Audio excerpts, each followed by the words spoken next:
Beyond the vast sea, there may I lie.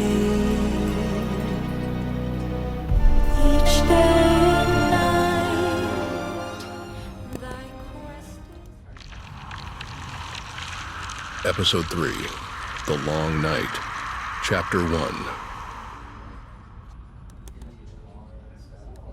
The cold wind whipped through the camp, a harbinger of the darkness that was to come. Soldiers hastened their preparations, each man and woman acutely aware of the weight on their shoulders. It was as if the very air was thick with tension, and each gust seemed to carry whispers of the Night King and his undead legions. "Steady now," Sir Jorah whispered to himself as he checked his horse's saddle. The beast snorted nervously, sensing its rider's apprehension. He could feel the eyes of the Stark soldiers upon him, their unspoken thoughts ringing as clear as any spoken word. There stands a Mormont, sworn to protect the North. The burden of his family's honor rode heavily on his shoulders, but the fear in the eyes of those around him only steeled his resolve. "Sir Jorah!" a voice called out, pulling him from his worries. Lady Brienne approached, her face a calm mask despite the chaos surrounding them. "Your men are in position?" "They are, my lady," he replied, his voice betraying none of the turmoil within. "Ready for whatever comes." "Let us hope our readiness is enough," she muttered, her gaze turning skyward. Dark clouds coiled above them like serpents threatening to swallow the sun whole.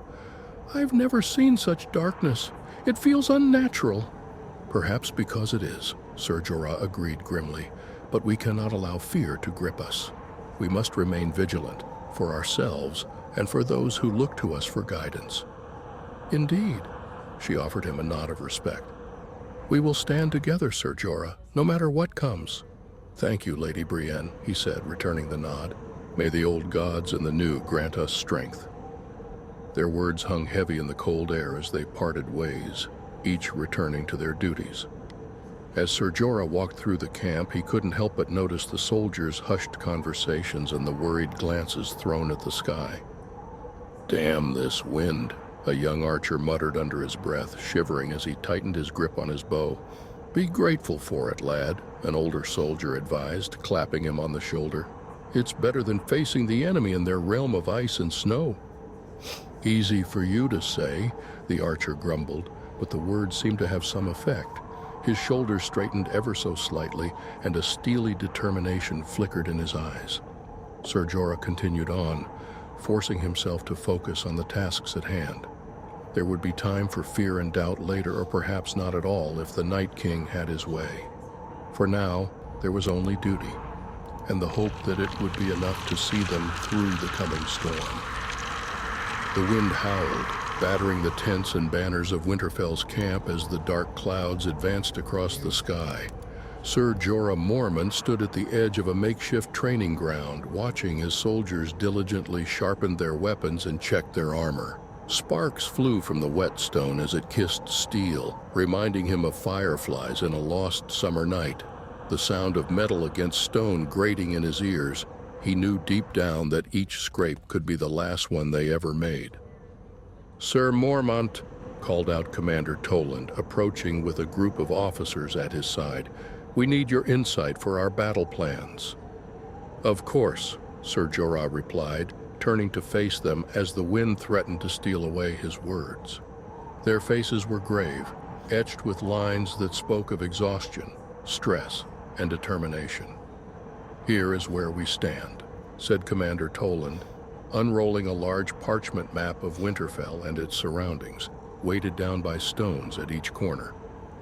"The Night King's army will likely approach from the north, but we must be prepared for all angles." "Agreed," Sir Jorah nodded, studying the map closely. "Our archers should be stationed on the walls, close enough to rain arrows upon the undead, but far enough to retreat if necessary." "Very well," Commander Toland noted, making annotations on the map. "And what of the infantry? Should they engage directly or hold back?" "Direct engagement could result in heavy losses," Sir Jorah mused, his eyes scanning the map as he weighed the risks. But if we don't slow their advance, they'll breach the walls in no time. We'll need a mix of direct combat and strategic fallbacks." "Surely you're not suggesting we throw lives away?" challenged one of the younger officers, a fiery-haired man with a sharp tongue. "Every life matters," Sir Jorah said firmly, meeting the officer's gaze. "But if we don't slow them down, there won't be any lives left to save. I know it's a hard choice, but it's one we must make." The officers exchanged uneasy glances, but none voiced further objections.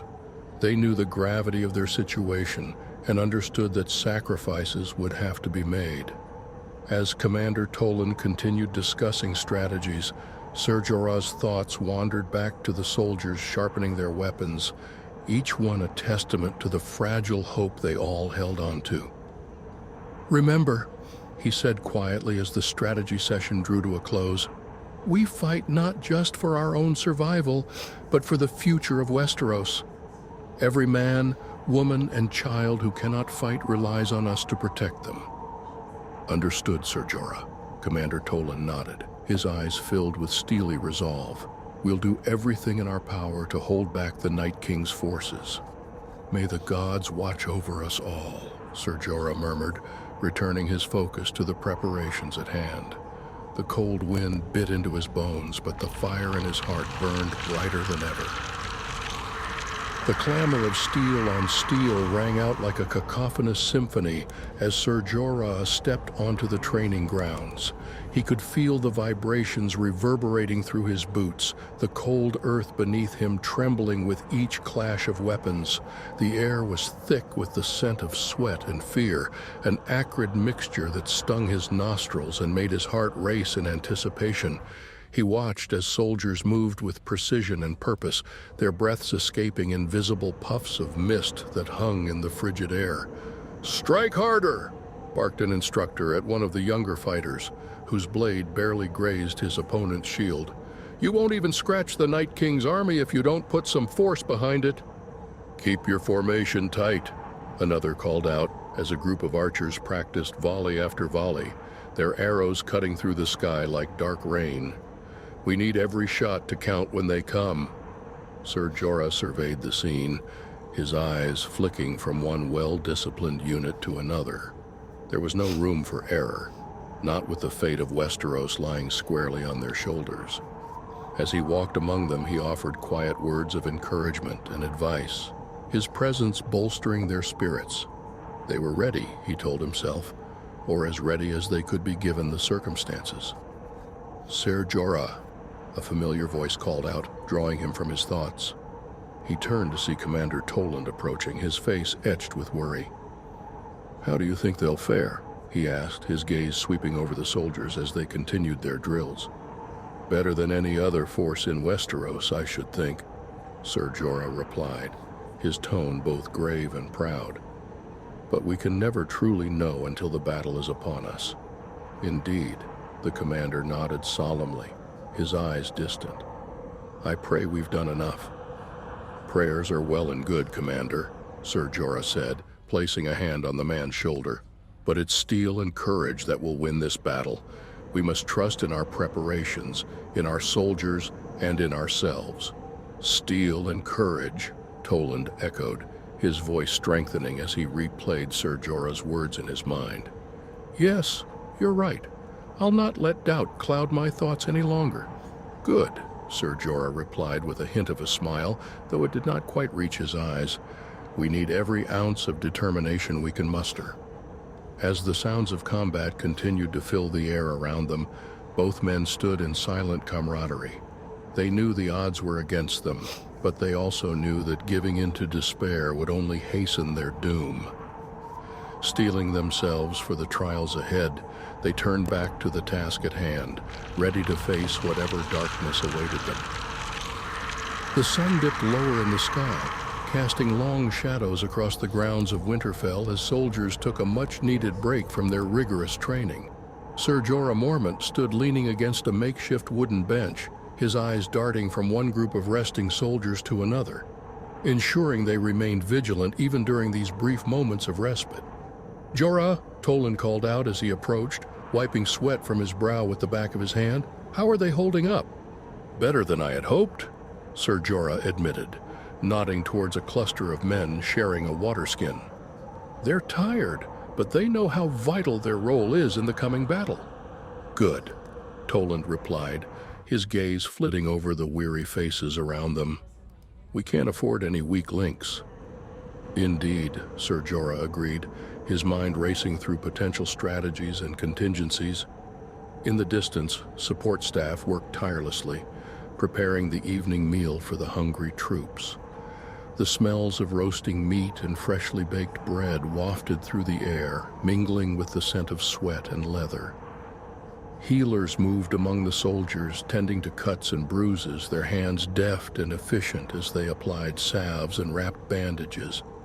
Ser Jorah, a young healer called out, approaching the knight with a roll of cloth in her hands. I brought you some fresh bandages for your arm. Thank you, Lisa, Jorah said, offering her a tired smile.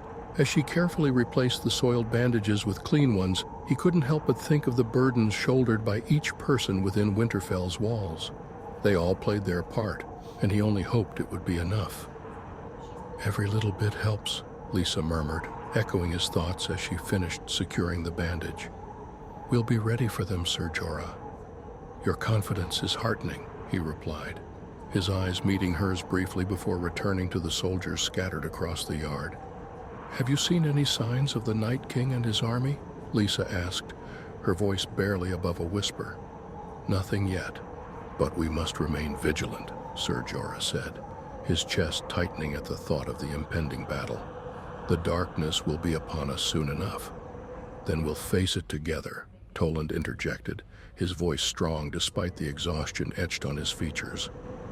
We've come this far and we won't back down now.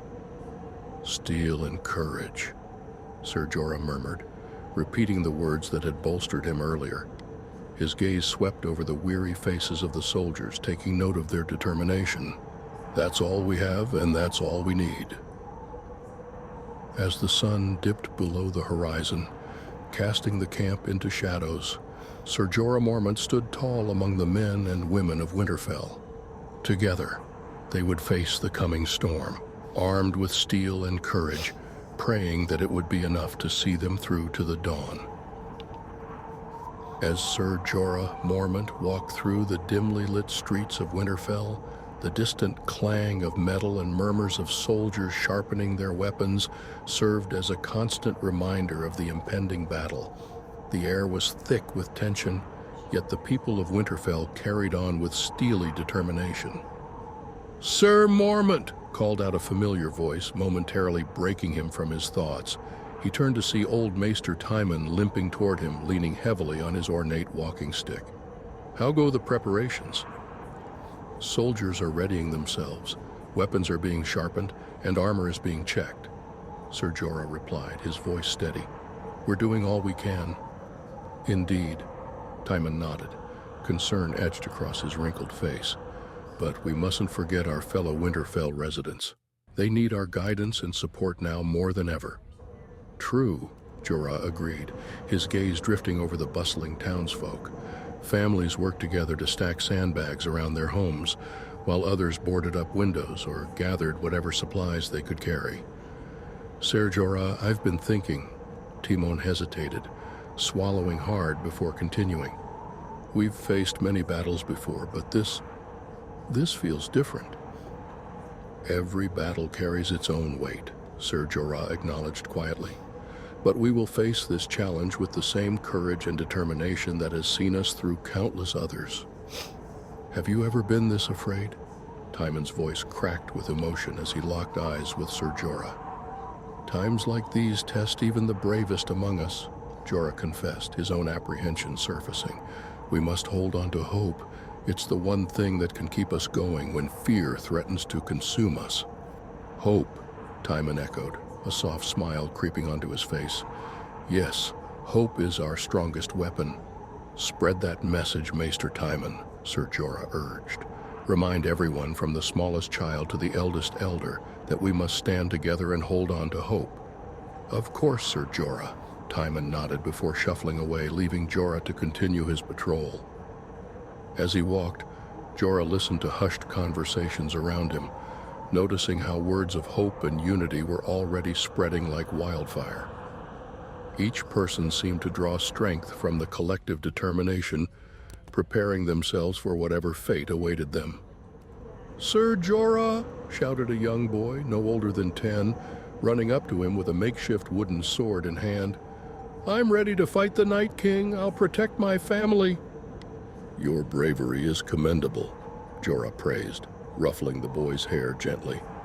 "But your most important task is to keep your family safe within your home.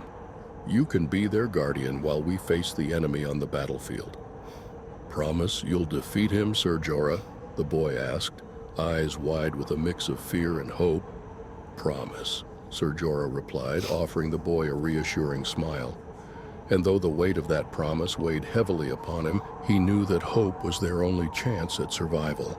With each passing moment, the dark clouds overhead grew more ominous, and the wind cut through the air like a blade. As the people of Winterfell persevered, Sir Jorah stood watch over them, silently vowing to do whatever it took to protect their hope.